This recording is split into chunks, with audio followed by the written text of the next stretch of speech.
हम चर्चा करते हैं TRE-1 सप्लीमेंट्री रिजल्ट के बारे में। आपको पता है कि डबल बेंच पे जो सुनवाई हो रही थी, तो यह जो अधिवक्ताओं के द्वारा अंतिम दिन जो बहस हुआ, उसका परिणाम किसके पक्ष में जाएगा?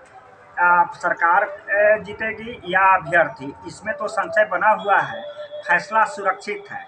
जब न्यायालय में फैसला सुरक्षित है, तो वैसी स्थिति में कोई भी डिसीजन के बारे में कहना तो यथोचित नहीं लगता है। लेकिन परिणाम किसके पक्ष में आएगा? अभी तक लगता है 50-50 का एम्पायर बॉल है। जीत का गेंद का पाला अभ्यर्थी के पक्ष में जाता है, तो इससे अभ्यर्थी के हक में फायदा मिलेगा। अब सवाल होता है कि अगर अभ्यर्थी के पक्ष में फैसला जाता है, तो पेटिशनर को मिलेगा या पेटिशनर के साथ जो आईए डाले हुए हैं अभ्यर्थी, उनको भी मिलेगा? यह एक प्रश्न आता है। अभ्यर्थी लगातार हमसे संपर्क कर रहे हैं, तो मेरा जो समझ है या अधिवक्ता से बात आ रही है कि अभ्यर्थी के पक्ष में किसी भी तरह फैसला आता है, तो मेरिट लिस्ट को डिसेंडिंग ऑर्डर में सजा करके जिस कैटेगरी से सीट बचा हुआ है, उसी के अनुसार रिजल्ट का प्रकाशन होगा, सप्लीमेंट्री रिजल्ट मिलेगा। और चूंकि यह TRE-1 सप्लीमेंट्री रिजल्ट की केस की तार सिंगल बेंच में सप्लीमेंट्री रिजल्ट के बारे में विभिन्न अधिवक्ताओं के द्वारा जो केस जुड़ा हुआ है, सभी अधिवक्ता की निगाहें इस पर टिकी हुई है।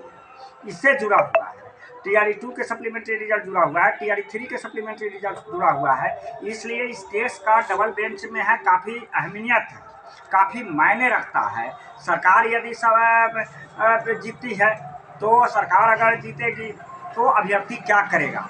या सुप्रीम कोर्ट में जाएगा, चूँकि इन सर्विस का मामला है, तो हम लोग सुप्रीम कोर्ट में भी जा सकते हैं। हमको केवल यह समझना है कि यह जो जजमेंट फैसला सुरक्षित है, निश्चित तौर पर विलंब का कारण हो रहा है कि चूँकि इन सर्विस का मामला है, इसका जो जजमेंट आएगा काफ़ी अधिक पन्ना में रहेगा और समझने में केस की पूरी बारीक से समझने में, न्यायालय में जब लंबित मामला रहता है, काफ़ी डिफिकल्ट मामला रहता है, तो फैसला को रिजर्व कर लिया जाता है, सुरक्षित कर लिया जाता है। चूँकि अभ्यर्थी की यह इन सर्विस का मामला है, इसलिए हमें लगता है कि 50-50 का है। 50% अभ्यर्थी के पक्ष में है और 50% सरकार जीत सकती है। अभ्यर्थी अगर जीतती है, तो निश्चित तौर पर यह फैसला डिसेंडिंग ऑर्डर में मेधा पे सजा करके होगा, चाहे वह पिटिशनर हो या नहीं हो। ऐसा भी हो सकता है, क्योंकि हम व्हाट्सएप पर जो देखते हैं या बहुत सारे अभ्यर्थी कहते हैं कि आइए डाला हुआ है, क्या हुआ पिटिशनर भी होंगे या 101 पिटिशनर होंगे, यह तो जजमेंट पर ही क्लियर हो पाएगा। और यह बातें आती है चूँकि TRE-1, TRE-2, TRE-3 के सप्लीमेंट्री रिजल्ट के लिए अभ्यर्थी लगातार आंदोलन में कर रहे हैं और उनकी भी निगाहें इस केस पर टिका हुआ है। आप जानते हैं कि TRE-1 के करीब 1500 पेटिशनर्स अभ्यर्थी विभिन्न अधिवक्ताओं के साथ मामला लंबित है और सभी अधिवक्ता और अभ्यर्थी की निगाह TRE-1 सप्लीमेंट्री रिजल्ट पर टिका हुआ है। इसलिए अभ्यर्थी को पेशेंस रखने की ज़रूरत है।